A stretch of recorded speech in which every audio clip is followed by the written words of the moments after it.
řešení, která klientům nabízíme, tak buď to jsou z našeho vlastního vývoje, a nebo nabízíme techniku, kterou sami používáme. Takže se snažíme těm klientům dodat pokud možno co nejkvalifikovanější podporu potom při práci s těmi zařízeními.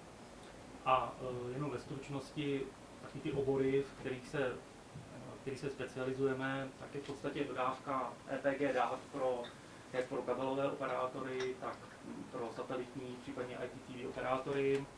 V podstatě pro ty největší kabelovky dodává to aktualizovaný EPG v podstatě pro všechny programy. Další oblastí jsou televizní přenosy prostřednictvím veřejného internetu, kdy vlastně zajišťujeme buď to pro televizní stanice, nebo i pro třeba internetové firmy, které dělají streamy, i v místech, kde není běžný internet, tak eventuálně pomocí satelitního internetu, který je výrazně levnější než pronájem klasického KU pásma na satelitu. Dalším jsou taky ta technologická část, jsou komplexní dodávky televizních studií a případně projektů, takže třeba po skončení prezentace, kdybyste měli prostě zájem, není problém si sednout nad projektama, který vy v tuhle chvíli třeba připravujete, potřebujete nějaké technologické řešení, tak prostě probrat jednotlivé varianty.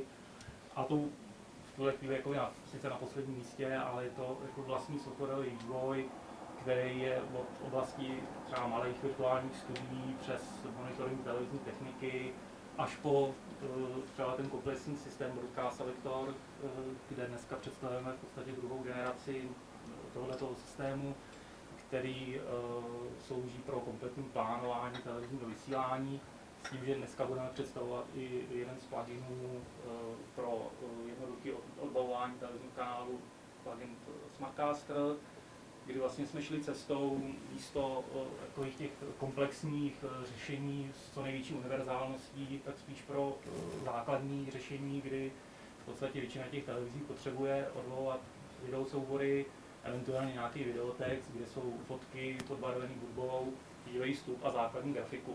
Samozřejmě není problém doplnit to o cokoliv dalšího, ale to už v podstatě spíš pak se řeší individuálně podle potřeb toho každého konkrétního klienta, protože čím univerzálnější řešení, tak tím je samozřejmě složitější na obsluhu a na spolehlivost. Takže spíš jsme šli tou cestou toho jednoduššího řešení.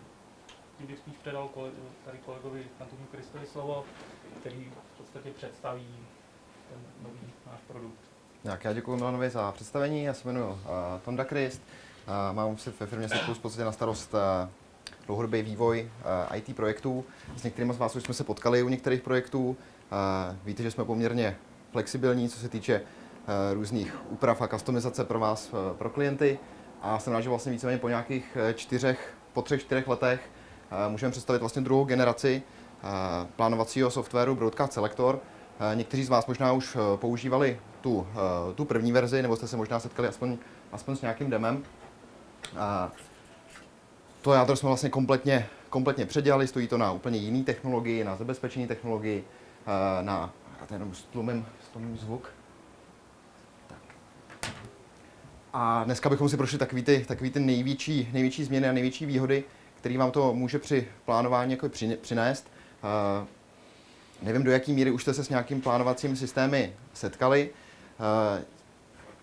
Takže třeba něco pro vás bude jakoby úplná novinka, něco naopak určitě už běžně znáte. A potom v té druhé části bychom si po nějakým menším coffee breaku bychom si představili vlastně náš úplně nový produkt, a to je vlastně Playout, který se jmenuje Smartcaster, který je poměrně dost úzce integrovaný do právě Broadcast Selectoru a umožňuje vám právě jednoduché odbavování videosouborů, živých vstupů, základní šablonovací systém na grafiku, případně odbavování i obrázků, což běžný playouty většinou neumějí, musíte ty obrázky převádět do nějakých videosouborů, potom je odbavovat. Takže třeba na nějaký městský, regionální kanály nebo pro digital signage a tak dále. Tak ten systém Broadcast Selector se vlastně, kdybychom to mohli jednoduše rozdělit, tak se skládá vlastně z takových 3 jakoby základních bloků. A to je to samotné plánování vysílání, kdy vy řešíte nejdřív nějaký ten dlouhodobý, případně potom už ten krátkodobý plán, takový ten daily planning. To dlouhodobé plánování si můžete představit jako nějakou vaší šablonu třeba, podle který vysíláte fakt skutečně dlouhodobě, půl roku, rok, nebo třeba nějaký jarní, letní schémata a tak dále. A pak to krátkodobí, to už je skutečně taky to detailní plánování těch bloků, který budete vysílat, když už prostě máte naplánováno, že v 10 hodin se bude vysílat to a chcete tam naplánovat nějaký konkrétní klipy nebo nějaký konkrétní události, které se mají stát. Tou druhou částí je správa médií. Vy to možná znáte pod pojmem MAM, Media Asset Management, což je vlastně systém, který se vám stará o správu veškerých mediálních souborů, který vy ve firmě máte. V té staré verzi to fungovalo skutečně jenom hodně primitivně, hodně jednoduše, s tím, že jak jsme postupně získávali zkušenosti a zpětnou klientskou vazbu, tak jsme zjistili, co všechno je potřeba za záznamy k těm souborům vést a potom nějakým způsobem třeba reportovat, tak ten systém je poměrně dost široký. Novinkou je právě to, že v té správě médií vám nabízíme i online náhledy veškerých souborů, který jdou ven. To znamená, že váš střihač, o kterém vy třeba v tu chvíli ani nevíte, co konkrétně dělá, jakou konkrétní reportáž střihá, nemusíte k němu jít na střižnu, abyste se podívali na to, co bylo tím výsledkem. V podstatě on to nahraje do toho systému, klasicky jako soubor, a vy během chvilky to vidíte přímo online, můžete s tím souborem nějakým způsobem pracovat, můžete si ho prohlídnout v prohlížeči, doma, na mobilu, na tabletu, víceméně kdekoliv. Ten systém nový je udělaný tak, že je vlastně univerzální pro všechny platformy i mobilní, to znamená práce z tabletu, práce z mobilu je naprosto běžná. A tou třetí částí, ta se týká takzvaného selektoru, který vlastně za vás řeší vlastně automatický výběr různých souborů. Nejjednodušší příklad je takový, že určitě máte nějaký staniční jingly, staniční IDčka, máte jich v nějaký složce třeba 20, 30 a nechcete se starat o nějaký jejich rovnoměrný rozložení v rámci denního playlistu. Vy prostě chcete například definovat jenom to, že chcete hrát nějaký staniční jingle a ten systém už to vlastně vybere za vás a sám se vlastně postará o to, aby zařadil pouze ty platné příspěvky, například sezónní, když máte sezónní jingly nebo nějaký večerní jingly, tak aby se odehrávaly správně a rovnoměrně v rámci celého vysílání. Samozřejmě na tady to je navázaný i hudební selektor. Já nevím, kolik z vás je tady z nějaký hudební televize, asi v tuhle chvíli nikdo. Nicméně i tady to ten systém vlastně řeší. To znamená, že automatický výběr například na základě interpretů, alba, žánru a tak dále. Dá se to samozřejmě ale navázat i nejenom na hudební televizi, ale na takový ty běžný produkce. Právě na rotace jinglů, IDček, třeba dílů vašich seriálů, pořadů a tak dále. Jinak celou dobu o tom mluvíme jako o aplikaci, je to cloudová aplikace, spousta lidí v tuhle chvíli dostane jakoby šok, co to je cloud, prostě hodně lidí si toho bojí, není potřeba se toho bát. Můžete si to představit jako aplikaci, která vlastně nemusí běžet přímo u vás ve firmě, může, ale nemusí, jsou tam vlastně dvě varianty. Ta hostovaná varianta vlastně běží u nás v naší serverovně na několika redundantních v podstatě serverech, takže vy se absolutně nemusíte starat o nějaký zálohování a tak dále, všechno běží, o všechno se vlastně staráme my. Ty vaše data, které vy vysíláte, tak ty jsou u vás. My vám nějakým způsobem nebereme, to znamená, odpadá tady nějaký velký trafik, že byste museli ty data nahrávat někam složitě na nějaký náš server nebo takhle. To všechno vlastně běží ve vaší lokální firmě. Když si jenom zjednodušeně ukážeme tu infrastrukturu, tak tady ten obdélník je vlastně vaše firma, kde máte nějaký datový úložiště s vašimi vysílacími soubory, jsou to MPEGy, JPEGy, cokoliv, co vlastně může jít ven, audio soubory a tak dál. A jediné, co my k vám vlastně jakoby nainstalujeme, je nějaká drobná aplikace, která vlastně vám skenuje to vaše datové úložiště a sbírá informace o těch souborech. Hlavní informace o těch souborech, které vlastně potřebujete k tomu, abyste to vysílání naplánovali, je stopáž a formát souboru. Samozřejmě sbíráme i spousta jako dalších metadat o těch souborech, kontrolujeme platnosti formátů, jestli skutečně odpovídají nějakým vašim pravidlům, že ten vysílací soubor je skutečně v pořádku, že třeba nejsou otočený půl snímky, nebo takový ty běžný problémy, který vznikají. Takže tady ta aplikace běží na běžném počítači, který na klasickém windowsáckém počítači, případně na serveru, je to jedno, může to běžet na jakýmkoliv běžném počítači. Například mě tady běží teďka v tuhle chvíli ta aplikace na pozadí, na běžném stolním počítači, není to žádný server. Tak a ta aplikace vlastně posílá informace k nám na server o těch souborech, to znamená, nedochází k žádnému velkému datovému trafiku, že by posílali se skutečně kvanta dat. ale pouze informace, nějaký metadata o těch souborech, já hodně jak říkám stopáž a formát. No a na tom serveru potom běží ta aplikace, takže když si vyťukáte potom doménu www.broadcastselector.com, přihlásíte se pod svým uživatelským jménem, tak můžete začít vlastně okamžitě pracovat. Proto vlastně pokud využijete té hostované vlastně varianty, to znamená, že v podstatě ta aplikace běží u nás, tak se vlastně nemusíte starat o nic. Pokud si řeknete, že ten systém chcete používat, tak my jediný, co vám vlastně pošleme, jsou jedno uživatelský jméno a heslo s právama správce a vy už si můžete vytvořit libovolný počet dalších uživatelů, kde můžete si nastavit detailní práva, komu co přiřadíte a tak dále. Můžete okamžitě vlastně začít pracovat. Výhodou toho hostovaného řešení je to, že vlastně my máme ty servery, máme několik serverů, které jsou redundantní, to znamená, že za poslední rok jsme měli dostupnost 99,9%, nemusíte řešit zabezpečení, automatické zálohy, které probíhají každou hodinu, to znamená, že při nejhorším, ale v životě se to zatím nestalo, naštěstí musím zaklepat, byste přišli maximálně o hodinu svojí práce a hlavně další výhodou toho hostované verze je to, že máte okamžitě k dispozici veškeré aktualizace. Vy se absolutně nemusíte starat o nějaké updaty a podobné věci.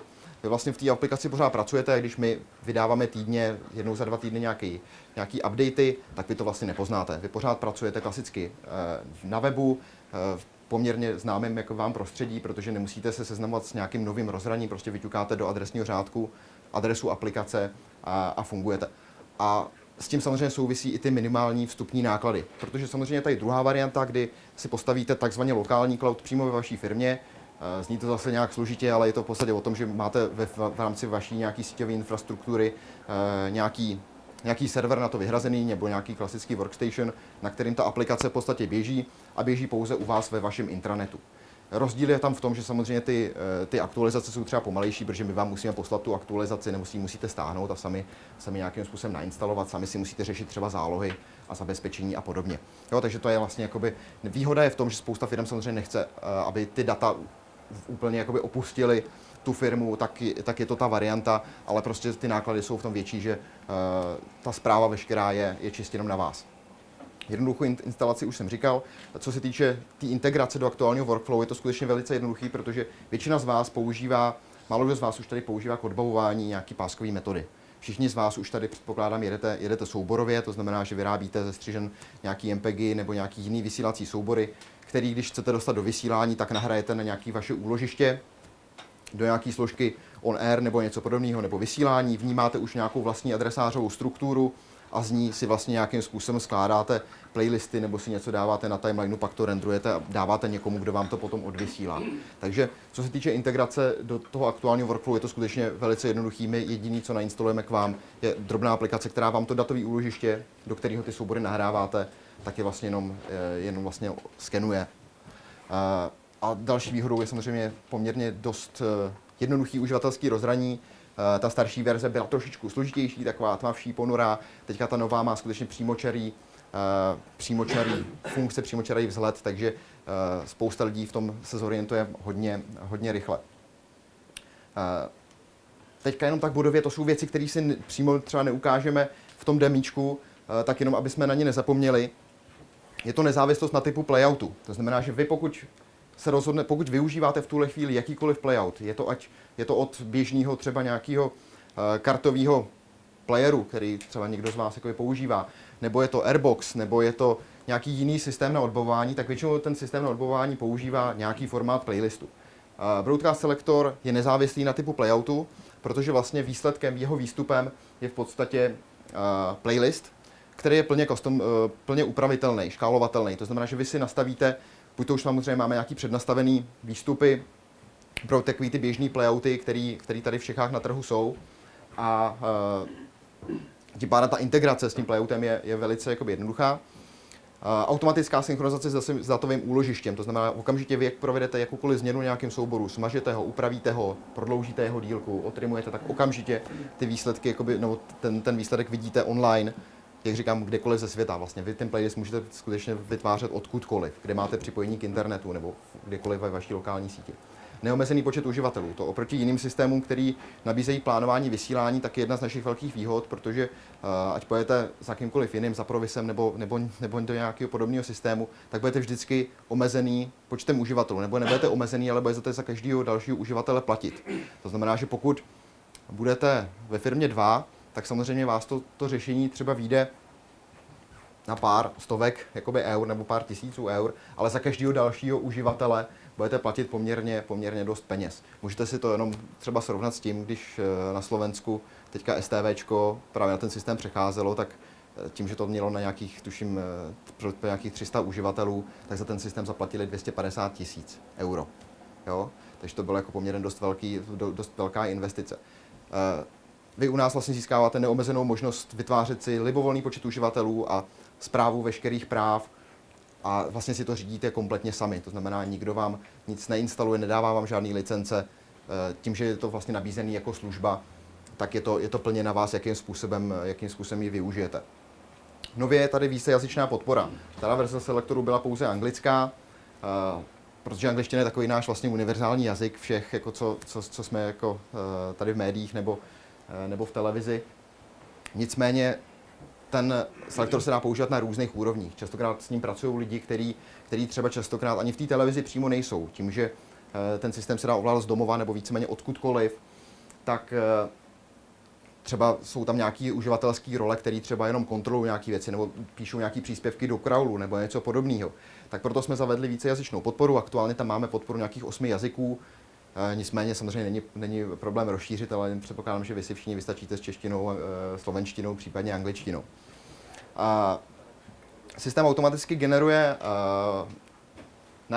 náhledy médií v nízkém rozlišení, který si právě jednoduchým způsobem můžete přehrát na mobilu, na tabletu, případně v počítači. Výhoda je v tom, že vlastně okamžitě vidíte ten výsledek, který vypadnul z vaší střižny nebo odkudkoliv jinam, vlastně vidíte to, co chcete nějakým způsobem odvysílat. Můžete s tím souborem nějakým způsobem pracovat, můžete ho otrimovat, můžete ho rozstřihat a tak dále. To si když tak potom ještě ukážeme. Automatická rotace médií, to už jsem zmiňoval, a potom automatická distribuce médií na playout. To znamená, vy tady v tom systému nějakým způsobem pracujete, naskládáte si nějaký playlist, v podstatě vytvoříte si nějaký playlist a potom výsledkem, co s tím výsledkem, že? Vy potom nahrajete někam na playout, ale potřebujete tam samozřejmě dostat i ty soubory.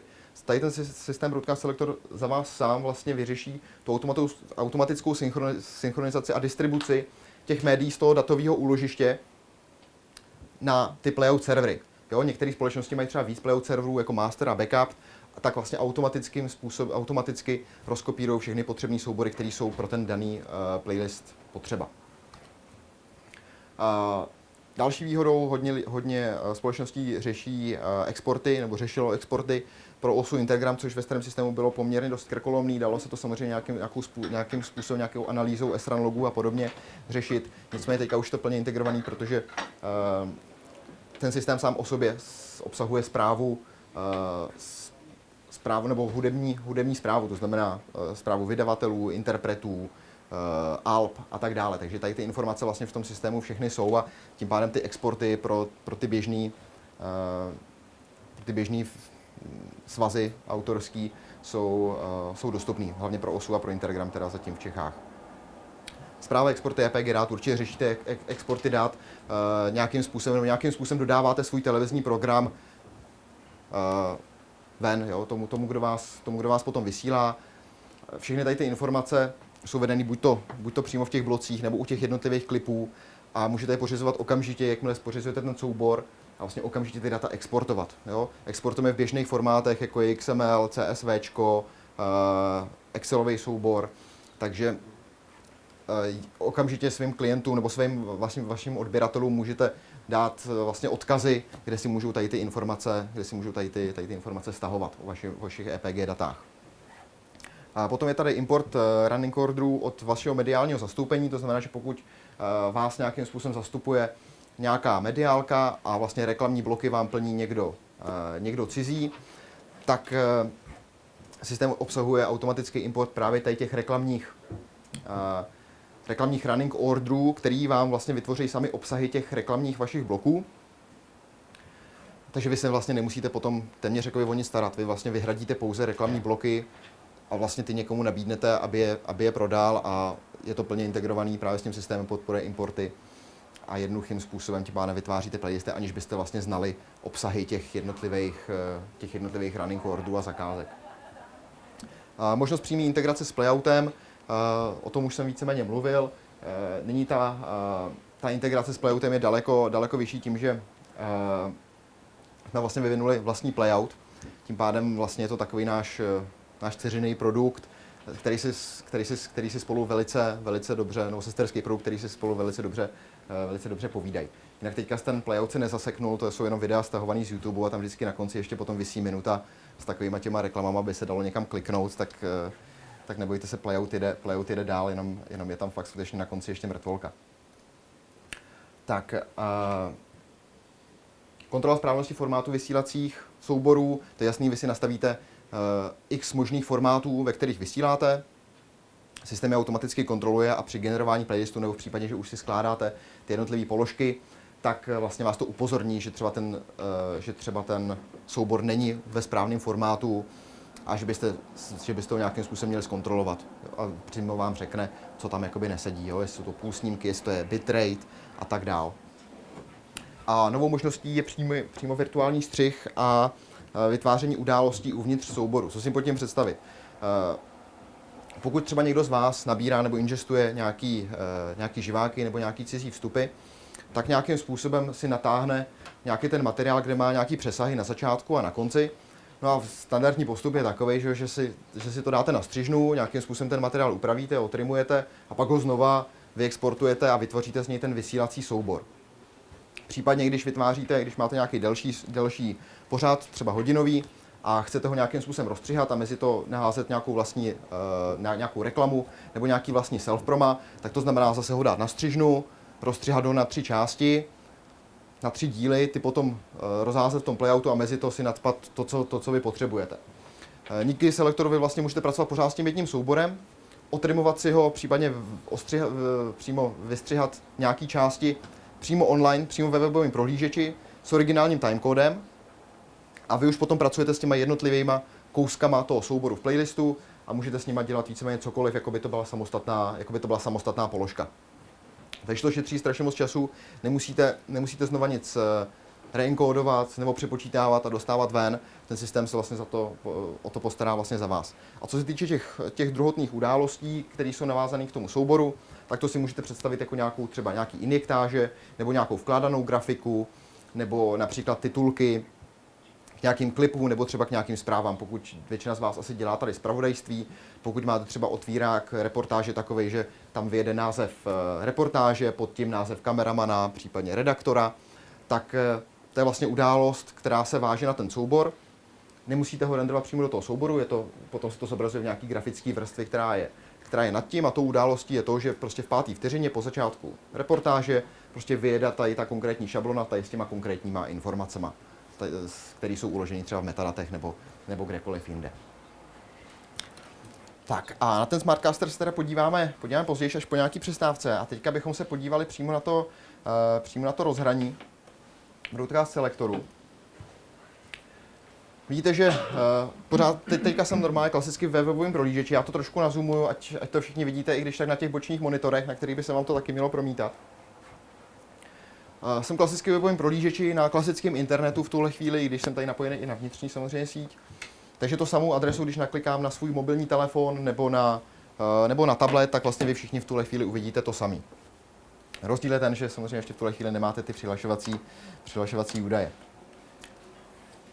Tak, po přihlášení do systému si můžeme teďka v tuhle chvíli jenom pro jednoduchost, nebudeme zacházet asi do nějakých úplných detailů, ale abyste pochopili možná ten princip a to, jakým způsobem ten systém jako obecně funguje. Tak kromě toho, že standardně vlastně na vás vyskočí tady ten kalendář, ve kterém poměrně přehledně vidíte veškerý naplánované bloky na daný týden. Případně na měsíc, případně na den, případně jenom seznam na konkrétní den. Nicméně to už jsme víceméně v té poslední fázi, když už máte to vysílání nějakým způsobem naplánovaný.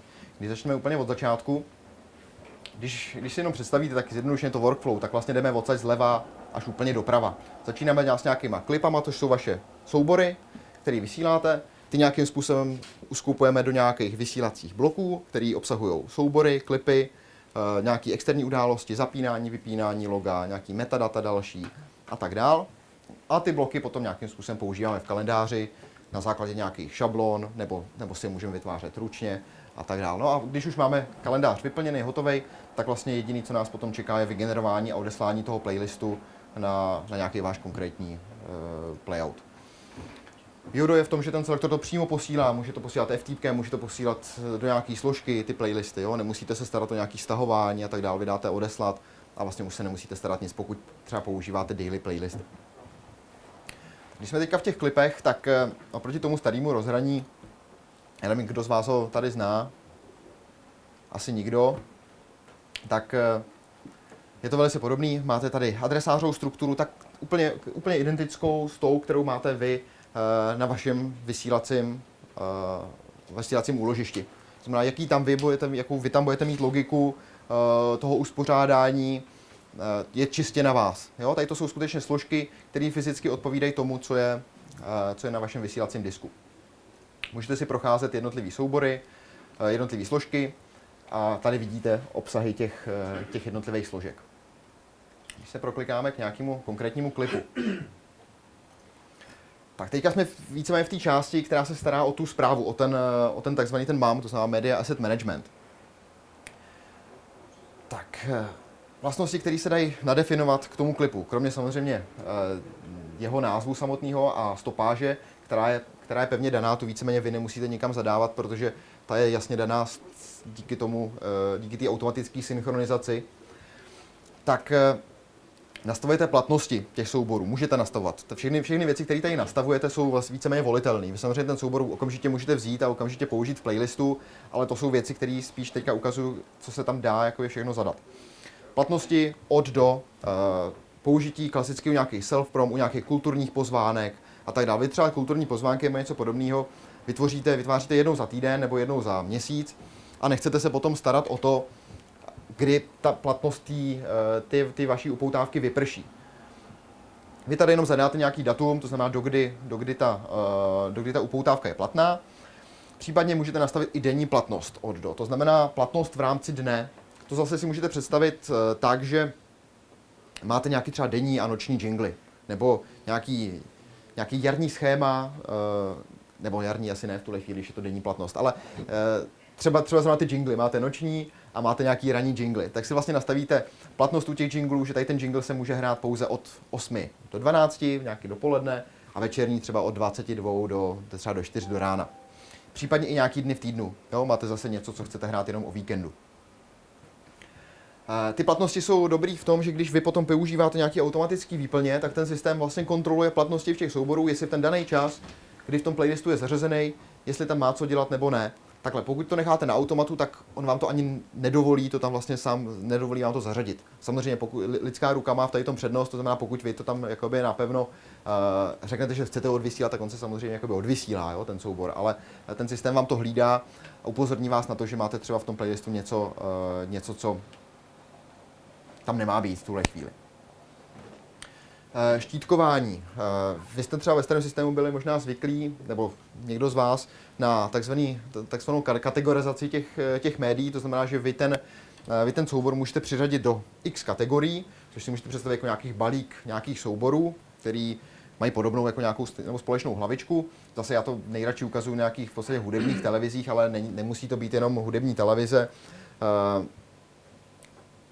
I běžná telka má nějaký kategorie prostě souborů, jo? Třeba nějaký výplně, kategorie souborů výplně, což jsou nějaký soubory, který dáváte do toho playlistu, jenom abyste nějakým způsobem dorovnali ten vysílací čas nebo a podobně. Když to štítky, ty jsou vhodné na nějaké poznámky, nějaké otegování těch souborů, můžete podle nich hledat, můžete podle nich filtrovat, můžete podle nich jet nějaký automatický výplně a tak dál. Jo? To znamená, třeba nevím, když točíme nějaký klip, tak je to z kategorie sice třeba pop, ale chcete říct, že to bylo u moře, nebo že se to týká něčeho, tak prostě otagujete tím, že napíšete, že to je moře a ještě k tomu něco přidáte. A můžete podle toho potom jednoduchým způsobem vyhledávat.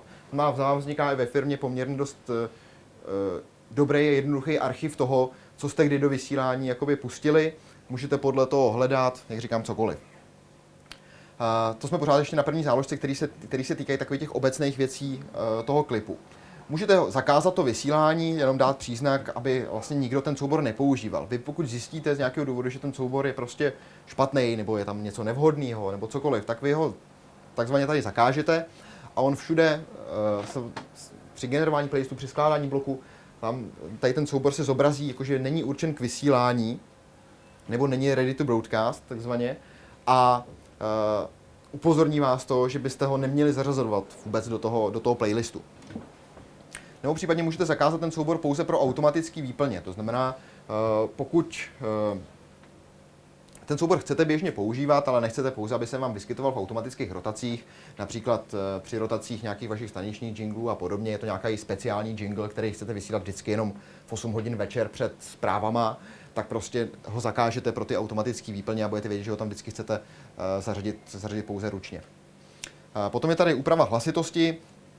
Může se stát samozřejmě, že dostanete nějaký cizí soubor od někoho jiného a nechcete ho přepočítávat jenom kvůli tomu, že prostě není srovnaný do 0, nebo není srovnaný do -6, ale prostě srovnaný třeba do -12, tak zbytečně, abyste ho nemuseli dávat na střižnu, jenom to zvedat hlasitost a znovu ho exportovat, tak víceméně tu úpravu hlasitosti provedete tady.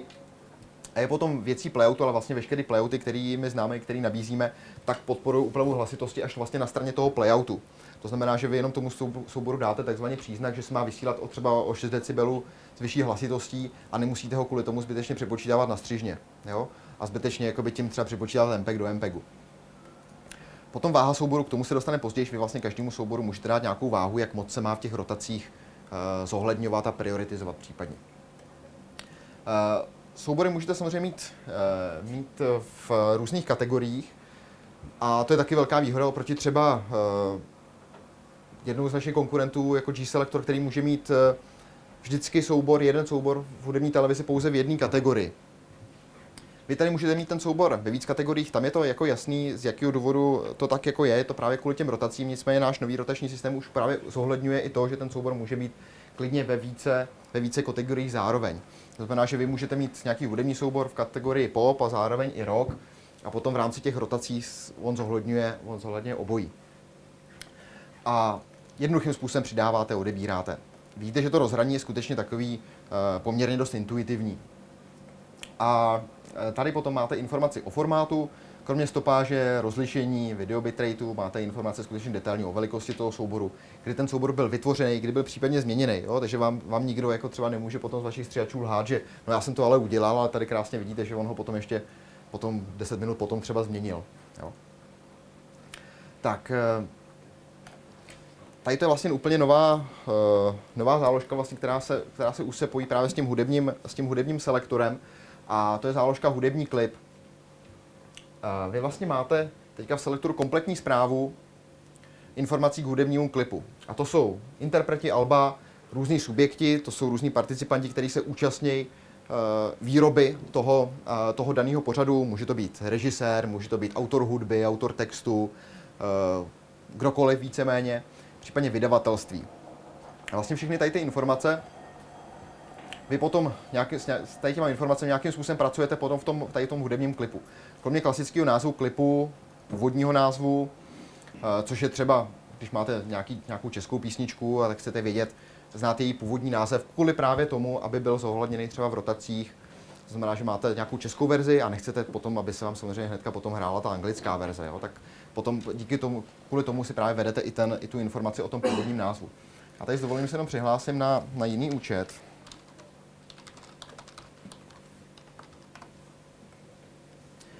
K jednomu našemu klientu, od kterého jsme dostali jakoby povolení, že to můžeme ukázat.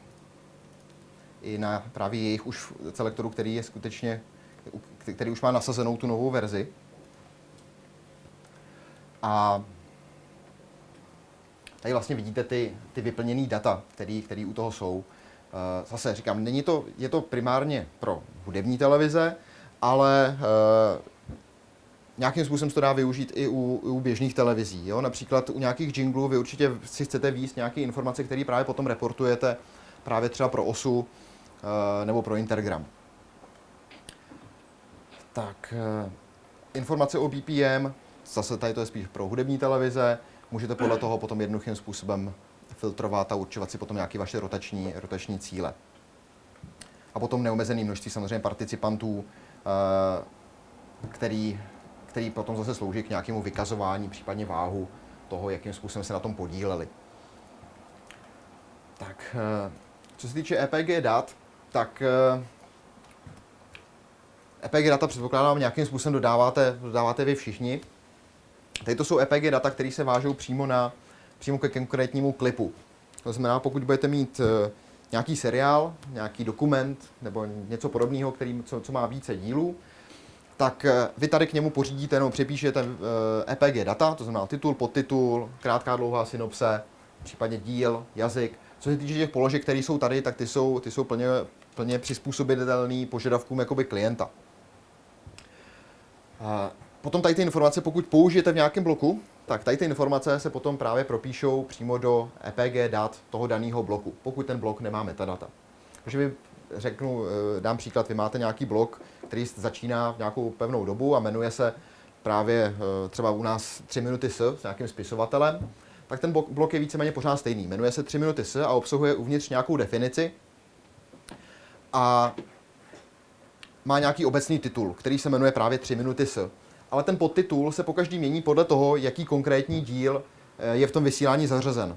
Tak v tu chvíli se vezmou EPG data z toho souboru a přiřadí se k těm EPG datům toho konkrétního bloku. Protože stejnou záložku potom uvidíme, až si podíváme přímo na informace o tom, nebo na to, jak se skládá samotný blok.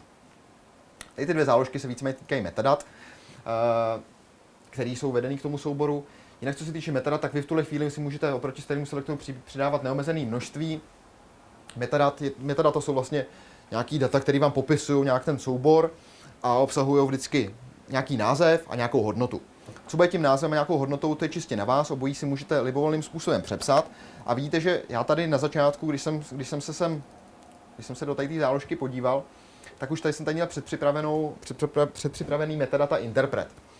Což v tuhle chvíli by asi nemělo moc smysl zadávat tady interpreta, když ho mám v hudebním klipu, ale může to být cokoliv jiného, třeba kameraman nebo nějaká informace, kterou chcete nějakým způsobem si uchovávat v tom systému, nebo ji chcete zobrazit na televizní obrazovce ve formě nějakého titulku u reportáže a tak dál.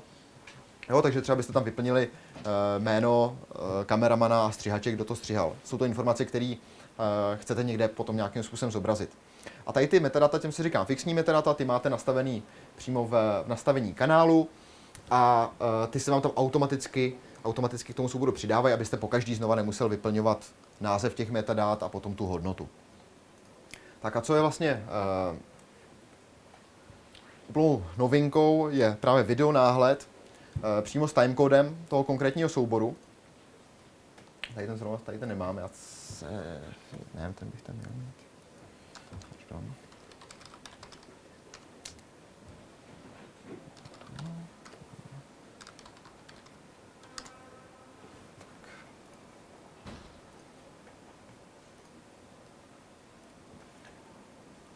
Tak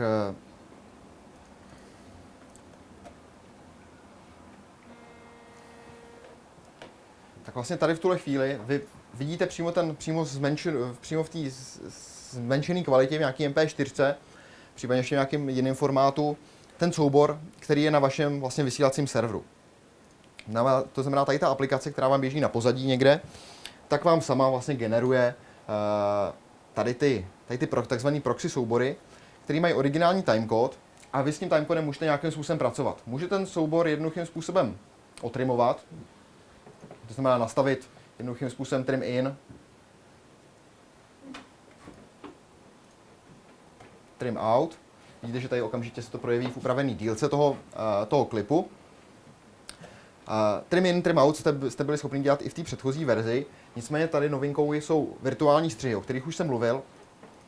A to jsou vlastně jednotlivé části toho souboru, se kterými vy potom můžete nezávisle pracovat přímo v playlistu, nebo přímo když skládáte blog. Zatím největší praktický použití to bylo právě u sportovních kanálů, který třeba nabírají 2hodinový nějaký záznam, nějaký fotbalový. Samozřejmě je tam nějaký přesah na začátku, nějaký přesah na konci. A ten soubor se tady víceméně jenom otrimuje a pak se rozdělí na první poločas, druhý poločas. A případně ještě na první poločas zkrácený, druhý poločas taky zkrácený. A potom, když se vysílá premiéra, tak se samozřejmě, nebo ze záznamu jako první premiéra, tak se odvysílá celý první poločas, celý druhý poločas a při repríze se třeba spustí jenom poslední část prvního poločasu a poslední část druhého poločasu. Tím pádem tady si můžete rozkouskovat ten videosoubor na jednotlivé části, nějakým způsobem si ho popsat. Případně pokud vy nevíte v tuhle chvíli přesný timecody, ale víte, že ten soubor budete mít rozdělený na 3 části. Běžně to tak funguje u jedné velké sportovní televize, která teďka právě používá taky tady tu už novou verzi Broadcast Selectoru, tak v tu chvíli, když tomu sedne daily planning a plánuje program na následující den, tak v tu chvíli častokrát ten pořad ještě ani není nahraný, ani se ještě neodvysílá, protože ten živák se třeba vysílá až večer. Tak ten soubor se tady založí jako virtuální, vy si samozřejmě ten soubor můžete založit bez toho, aniž byste ho fyzicky měli ještě na disku. On bude mít takzvaný příznak, že je ještě jakoby dummy, že je nekompletní a bude mít nějakou odhadovanou stopáž u fotbalu 90 minut. A vy v tu chvíli víte, že to bude rozdělené na 3 části, na 3 díly a neznáte konkrétní samozřejmě timecody. Vy si jenom nějakým způsobem to rozdělíte na první, druhou, třetí část. Ty části mají v tuhle chvíli stejnou stopáž. Ale v tuhle chvíli už s nima ten daily planning může pracovat jako se 3 nebo se 2 nezávislýma částma, to znamená, může ho plnohodnotně naplánovat do toho vysílání. A až ve chvíli, kdy skutečně ten soubor je připravený, tak se nahraje na to vysílací, na to vaše datové úložiště. Okamžitě se synchronizuje se selektorem, takže tady už potom máte skutečně reálnou stopáž. A někdo samozřejmě potom přijde a jenom zadá místo tady toho nesmyslného timecodu, no ne nesmyslného, ale ono to je teďka přesně rovnoměrně rozdělený na 3 části. Skutečně ty timecody, které odpovídají tomu rozdělení na třeba první a druhý poločas. A ten člověk, který má na starost daily planning, už nemusí řešit víceméně nic. Jo, protože už to naplánoval, že ta první, druhá část. Víceméně se jenom zaktualizují ty hodnoty o těch timecodech a při dalším generování playlistu už máte přesně ty díly těch jednotlivých částí fotbalu, playlistu tak, jak jste si přáli. Tak a poslední věcí jsou události, které jsou vázané právě takhle na timecode. Já nevím, někdo z vás tady asi používá i nějaký externí grafický titulkovače ve vysílání hudební televize určitě. I sportovní zpravodajství určitě nějakým způsobem využívá nějakou další grafickou vrstvu. Minimálně k tomu, abyste třeba zobrazovali nějaké informace o tom, jaký pořad následuje, nebo program televizního vysílání na následující 3 bloky a tak dál. Tak vlastně tady ty události, vy si můžete ke konkrétnímu timecodu daného klipu vybrat, co se má v tu chvíli jakoby stát. V tuhle chvíli my tady máme předpřipravený nějaký 3 šablony, nicméně ty šablony jsou zase plně jakoby jednoduše upravitelné na konkrétní přání jakoby klienta. Pokud používáte nějaký běžný titulkovač, tak běžný titulkovač funguje způsobem, že obsahuje nějaký objekty a ty objekty můžete spustit, zastavit nebo případně vyměnit jejich obsah.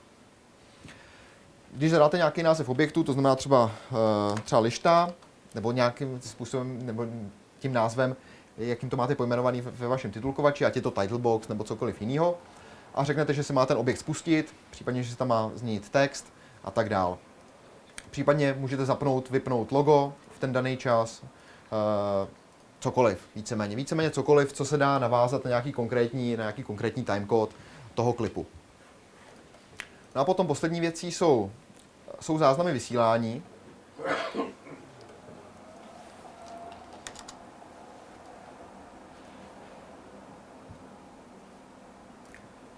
Já se tady prokliknu schválně na něco, co se dneska určitě vysílalo. Jak tady to je aktuální log, jo, takže vidíte, že to má zpoždění. Ten log se synchronizuje jednou za 4 hodiny, jo, takže tady to je vlastně poslední položka a vy tady v tom logu, teď předbíhám, vidíte porovnání odehraného a plánovaného začátku. Znamená, že tady jsme pořád ještě v zelených jakoby číslech, že ten rozdíl je víceméně do jedné minuty oproti plánu. Když tady otevřu nějaký klip, tak kouknu se tady chci přeložit, na záznamy vysílání, tak vlastně vidíte detailní informace o tom, kdy ten soubor byl plánovaný a kdy byl skutečně odehraný. Samozřejmě někde v tom sloupečku tady ta hodnota může být prázdná, protože například byl odehraný, aniž by byl naplánovaný. Někdo vám přímo na playoutu ho tam zařadil na tvrdo, anebo naopak byl naplánovaný, ale z nějakého důvodu nebyl odehraný. Jo, například bylo potřeba nějakým způsobem dorovnat až na playoutu čas, tak v tuhle chvíli vidíte, že všechno, co bylo naplánované, tak bylo i odehraný. Takže to jsou informace k tomu konkrétnímu souboru. Jinak tady v těch záznamech vysílání, které jsou tady obecně pro celou stanici, kde vlastně vidíte celý SRAN log, tak s těma informacemi můžete nějak dál pracovat. Můžete si samozřejmě vyfiltrovat nějaký určitý soubory v nějakém daném období, pokud chcete reportovat třeba minulý měsíc, třeba pouze ze složky reklamy. Můžete si to jednoduchým způsobem stáhnout v XLSku, případně si vyfiltrovat všechny chybový nebo skutečně jenom ty, které byly odehraný. Vidíte, že třeba tady máme nějakou chybku, která vznikla tím, že ten soubor nebyl odehraný celý, že bylo odehraný o 8 vteřin míň. Jo, je to možný z toho důvodu, že ten soubor byl třeba otrimovaný až jakoby na playoutu, protože tam někdo při renderu nechal černou na závěr toho souboru. Tak, to bylo k těm klipům. Vy samozřejmě tady ty informace detailně už nebudeme procházet, nicméně k interpretům se vážou veškeré informace o tom, na jakých albech vystupuje, jaký má písničky a tak dál. To třeba když tak potom už individuálně s váma probereme podle toho, kdo bude mít jaký požadavky. Takže se přesuneme k těm blokům, nebo já možná nejdřív skočím do kalendáře. Tady z toho je to jakoby líp vidět. Jak vidíte, tak celodenní plán je složen z nějakých vysílacích bloků. A vy ty bloky si můžete vytvořit dvouma cestama. Dneska víceméně ta cesta je daleko víc přímočará, dřív se musel vytvářet nový blok, pak se nějakým způsobem dávat do plánu a pak ten plán plánovat k nějakému konkrétnímu dni v kalendáři a vlastně ten jeden plán byl vždycky určený na jeden den. Dneska víceméně nejste limitovaný žádným plánem, já prostě když budu chtít naplánovat něco na příští sobotu, já se odhlásím, přihlásím se na demo. Když si budu chtít naplánovat něco třeba dneska na 12. hodinu, tak jenom kliknu a vyberu nějakou oblast. Vidím tady aktuálně ten čas, na který jsem to naplánoval, nějakým způsobem pojmenuju ten blok.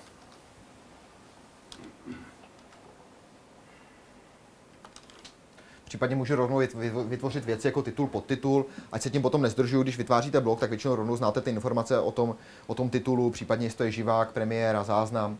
Vyberete případně skupinu bloků a dáte vytvořit a naplánovat blok a okamžitě ho už máte naplánovaný. To znamená, v tuhle chvíli už nemusíte dělat nic, nemusíte líst do nějakého plánu a takhle. Okamžitě v tuhle chvíli, když bych generoval playlist na tu 11. hodinu, tak už tam budu mít tady ten blok. Já ho jenom teda posunu na tu 12. hodinu, aby to skutečně sedělo s tím, co jsem říkal. No a v tuhle chvíli já už jenom dvakrát kliknu na ten blok a můžu ho začít plnit. Můžu začít plnit skutečně jeho obsah. Znamená, teďka v tom kalendáři jsme si ukázali ten nějaký dlouhodobý plán, kdy někdo z dramaturgie víceméně naplánuje program na týden, na 2 týdny, na měsíc, jak chce. Víceméně ty bloky se dají plánovat i podle šablony, to znamená, že vy chcete, aby ten blok se vyskytoval každý pondělí v tolik a v tolik hodin a on se vám sám naplánuje třeba na půl roku dopředu. Co se týče toho obsahu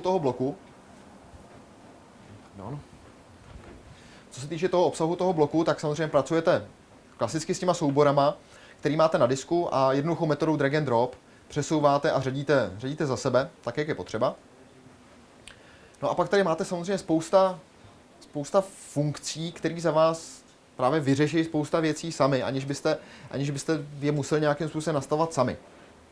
Když se vezmeme, jakým způsobem otvíráte třeba blog, tak většina z vás pro jistotu zapne znova logo. Jo? Nevíte, jestli ho někdo navypnul, nebo jestli minulý blog třeba nekončil tím, že tam byla reklama, tím pádem jste měli vyplý logo a tak dál.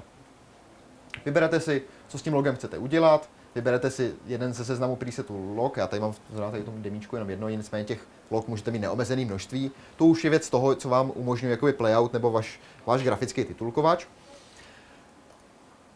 A otevřeme ten blok nějakým jinglem třeba. Proto jsem si tady přetáhnul tady z těch plugin náhodně. Řeknu, že chci vybrat jeden soubor. A teďka vidíte, že dřív jste měli možnost pouze vybrat, že chcete jeden soubor z nějaký složky nebo případně z kategorie. Nyní vlastně ta možnost toho výběru je poměrně dost široká a vybrat si pravidla, na základě čeho si ty soubory vybrat, je skutečně víceméně jako, není to omezený. Je to na základě jenom toho, co vy, jaký druh informací vy k tomu souboru pořídíte. Takže pokud já v tuhle chvíli vezmu tu nejjednodušší možnost, že vezmu náhodně jeden souborů, kde složka je v tuhle chvíli třeba jingles, tak je to všechno, co musím udělat proto, aby se mi automaticky nějakým způsobem rotovaly všechny jingly, které v té složce mám, rovnoměrně.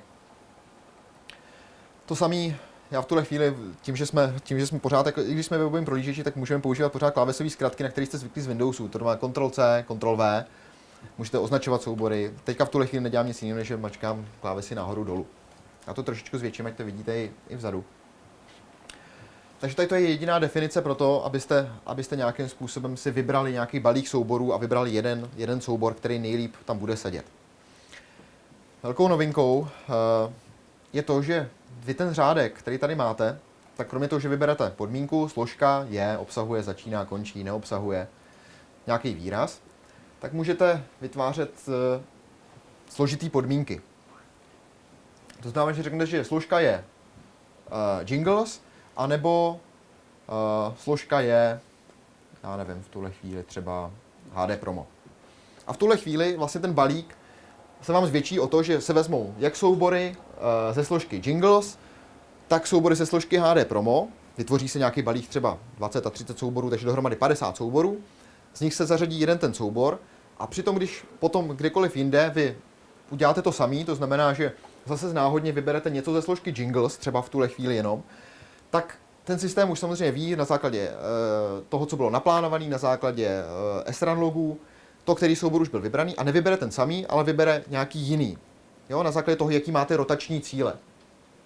To znamená, že se vám nikdy nestane, že se vám zahrajou dva jingly po sobě v rámci 1 hodiny nebo něco podobného. Samozřejmě to závisí od toho, kolik máte jinglů. Jo? Když tam budete mít jeden, tak samozřejmě ten systém bude pořád vybírat jeden a ten samý. Takže ty podmínky můžou být libovolně složitý, můžu si vybrat třeba interpreta nebo kategorii, slučovat třeba 2 kategorie a tak dál.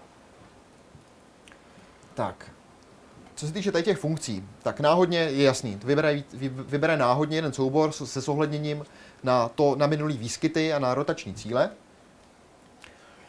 Potom funkce autofill, ta je právě vhodná pro, si myslím, jako třeba menší nebo televize nebo regionálky, které mají skutečně poměrně dost takový plovoucího jakoby času a častokrát chtějí dorovnat nějaký čas do přesného startu následující hodiny. Znamená, že startujete vždycky vaše hlavní zprávy v celou hodinu, nebo každou druhou celou.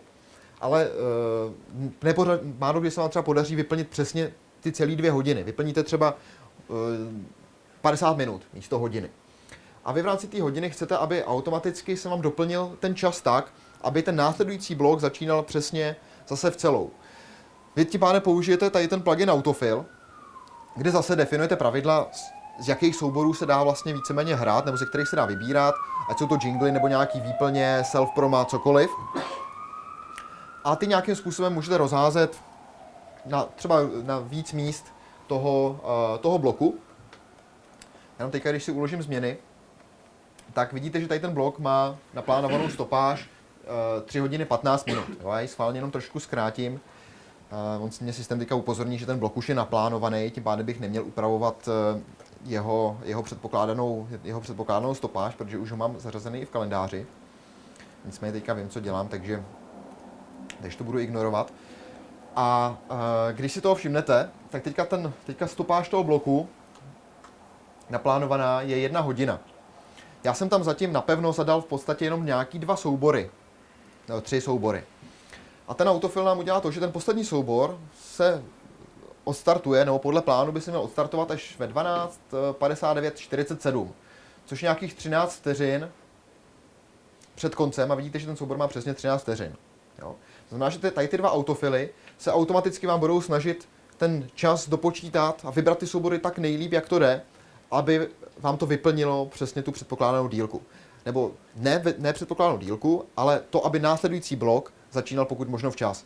To, že já tady teďka jsem vybral, že ten blok má mít hodinu, to je nějaký orientační čas, stejně v playlistu většina z vás díry jakoby nemá, jo? Vy máte to vysílání kontinuální, v playlistu víceméně nic jako černá neexistuje. Playlist je prostě kontinuální záznam o tom, co se má vysílat.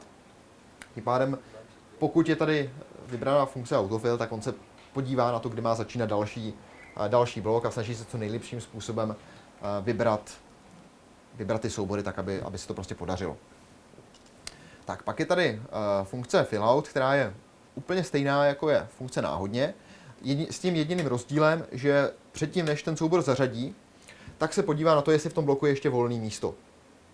Smysl to má v tu chvíli, když máte nějaký pořad typu dokument nebo nějaký seriál a ten seriál má pokaždý jinou dílku. Vy na ten blok máte třeba vyhrazených půl hodiny a ten váš seriál má jednou 20 minut, jednou 25 minut a tím pádem ta zbývající čas nějakým způsobem plave. Vy tam dáte nějakým způsobem autofill, aby to samozřejmě co nejlepším způsobem dorovnal, ale ten fillout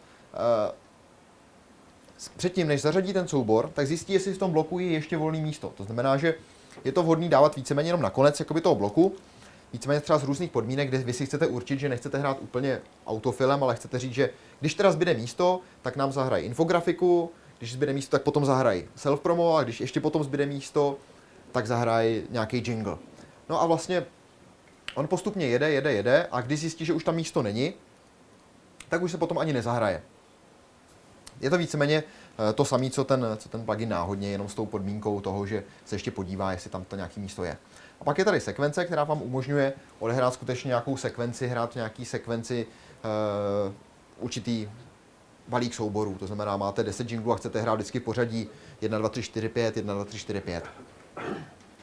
Víceméně tady můžete kdykoliv změnit ten způsob toho výběru a tady na té pravé části, v té pravé části definujete velikost toho balíku, ze který se má vybírat. Tak, logo jsme si ukazovali, pak je tady samozřejmě živák, kde si definujete váš živý vstup, název vašeho živého vstupu, jestli máte nějakou kvedovou kartu deklinkovou, tak tam zadáte live 1, 2, 3, 4 a na jak dlouhou dobu se má přepnout do toho živého vstupu. Potom událost, což může být jednoduchá poznámka pro někoho, kdo sedí na OPčku nebo prostě dovnitř, do prostřed toho playlistu, zadat nějakou informaci. Metadata, který nemusíte přímo editovat uvnitř souboru, ale můžete je přepsat pro následující položku toho playlistu. Pokud chcete tady u toho souboru, vždycky u toho prvního souboru třeba toho bloku zadat takovou tu lištičku nahoře právě sledujete, nebo následující blok, co uvidíte v následujícím bloku, tak to zadáte tady. Jo, tady budete mít nějaký objekt, který se jmenuje právě sledujete ve vašem titulkovači. To je název nějakého vašeho objektu. No a dáte tam název třeba vašeho bloku.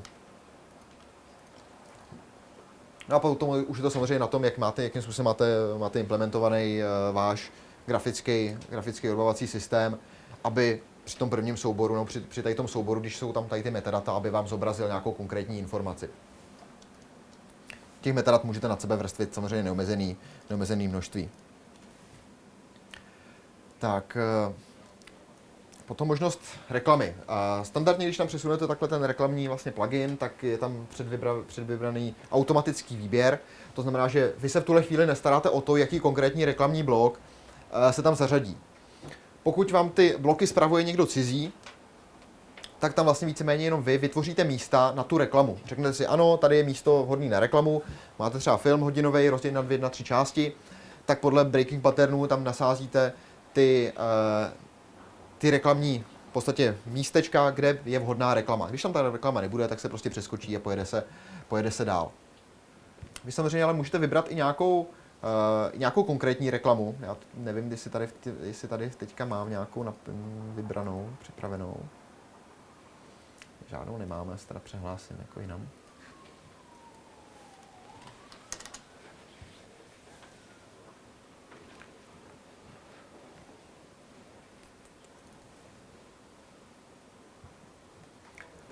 Tak, tady třeba vidíte noční definici, tady to je jeden z našich klientů, Šláger, tak vlastně vidíte definici nočního bloku. Jo, aniž by vybírali konkrétní písničky, tak mají 4,5 hodiny vysílání hotových a ta definice toho bloku se víceméně nemění. No a co se týče té reklamy, tak v tuhle chvíli já tady mám vybraný automaticky reklamy pouze na dnešní den. Pokud pracujete s dnešním dnem, to znamená se středou, tak se mi tady samozřejmě nabízejí pouze reklamy pro dnešní den. A já můžu konkrétní vybrat tu, kterou mám vytvořenou v reklamách. Jinak reklama není nic jiného než zase klasický blok, který může mít uvnitř soubory, zase nějaký třeba událost na vypnutí, zapnutí loga a tak dál. Pokud ale necháte ten automat, tak on sám vlastně se bude snažit napárovat ty místa při vytvoření playlistu s tím, co má zadanýho vlastně přímo v reklamách. Ty reklamy tady se nevytváří ručně, ty obsahy těch bloků, ale ty se právě vytváří na základě nějakého running orderu z mediálky. To znamená, že tady vlastně nikdo nesází ty soubory ručně, ale i když byste mohli, jo, v tuhle chvíli samozřejmě můžete vzít nějaký soubor jiný a přesunout sem jakýkoliv libovolný soubor. Pokud ho necháte na automatu, tak vlastně se spárují ty nejlepší jakoby časy, které jdou a vyberou se. Tím pádem vy vlastně v tu chvíli, když skládáte ten blok a plánujete to vysílání, tak jenom určujete ty místa vhodné pro reklamu. Tak a poslední věc, která tady ještě z těch automatů jakoby je možnost vytvořit takový podblok. To znamená, že vy uvnitř jako jednoho bloku můžete mít nějaký subblok, který bude obsahovat 5, 10, 20 souborů, zase x dalších podmínek. Je to prostě jakoby vnořený blok. Někdo z klientů, tuším, to tady používá, poměrně dost vlastně víceméně má vytvořený nějaký hodinový bloky a uvnitř má menší podbloky pro regionální vysílání, kde prostě jsou nejdřív zprávy, pak je počasí, pak jsou zase zprávy, pak je nějaká infografika, tak vlastně celý blok má poskládaný víceméně jenom se subbloků a to je třeba ukázka konkrétního jakoby využití toho podbloku. Tak dojedeme si ještě tady ty záložky, pak bychom si dali krátkou pauzu na kafe. Pak už nás čeká víceméně jenom playlisty, kalendář a Smartcaster, takže já doufám, že to stihneme třeba nějak do půl jedný celý projet. Co se týče vlastností bloku, samozřejmě název, nějaký barvičkování, to funguje u všeho, u klipů, u bloků, i u plánu. Stavy bloků. Stavy bloků mají smysl ve chvíli, kdy samozřejmě na tom pracuje víc lidí, to znamená, že někdo třeba vytváří ty bloky dlouhodobý plán, někdo je potom plní a někdo je potom kontroluje, že jsou skutečně v pořádku, tak ty stavy jsou zase uživatelsky definovatelný, to znamená, že pokud máte ve vaší firmě jako jiný workflow, že to kontroluje 10 lidí, nebo naopak jenom jeden, tak ty stavy nemusíte používat, nicméně se to potom zohledňuje v tom, když si to otevřu v kalendáři, tak vlastně ty stavy těch bloků mám znázorněný graficky barvou a jednoduchým způsobem vidím, co ještě mě čeká naplánovat a co už je naopak hotový.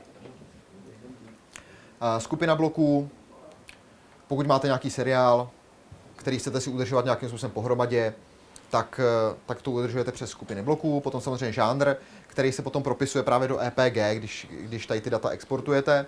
Předpokládaný dílka, to jsme si ukazovali. Tady to už jsou takový detailnější jakoby nastavení ve chvíli, když třeba máte nějaký smyčky a podobně. Samozřejmě blok může mít taky vlastní platnosti. Potom tady jsou EPG data přímo toho bloku. No a potom vy tady vidíte veškerý plánovaný vysílání toho bloku. Jak říkám, tady ty vysílání se dají plánovat podle šablony. To znamená, že vy tady jednoduchým způsobem vidíte, že třeba potom každou středu se vysílá tady ten noční mix. Tak, funguje tady šablonovací systém.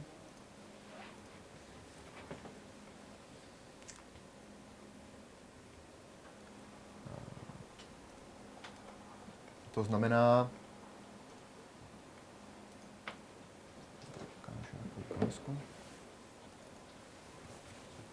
že když častokrát nějakým způsobem opakujete nějakou sekvenci třeba nějakých vašich self-prom a podobně, tak vy si vyberete nějakou šablonu a tu tam jednoduchým způsobem vložíte. To znamená, že nechcete tam samozřejmě pokaždý skládat znova tady ten složitý plán, když víte, že víceméně ta definice je pořád stejná. Ale prostě si vyberete třeba nějaký otvírák bloku a víte, že tady místo těch událostí už potom vložíte nějaký reálný vysílání. Tak, jinak, jak jste si tady možná všimli když to jenom načtu znova, tak tady vidíte takovýhle ty čísílka u těch